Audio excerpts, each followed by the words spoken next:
ఈరోజు మన మధ్య ఎవరైనా ఉన్నారా?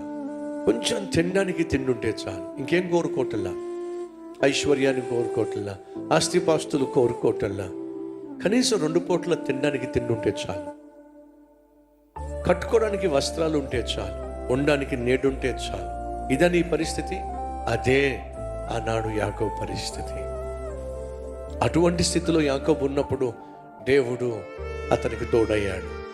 సహోదరి సహోదరులు, దేవుడు నీకు తోడుగా ఉండాలి అంటే నువ్వు అందగత్తివి కానవసరం లేదు, అందగాడివి కానవసరం లేదు. దేవుడు నీకు తోడుగా ఉండాలి, నీకు ఆస్తిపాస్తులు అవసరం లేదు. దేవుడు నీకు తోడుగా ఉండాలంటే నీ కులంతో నీ ప్రాంతంతో ఆయనకు పట్టింపు లేనే లేదు. నువ్వు ఎవరివైనా సరే,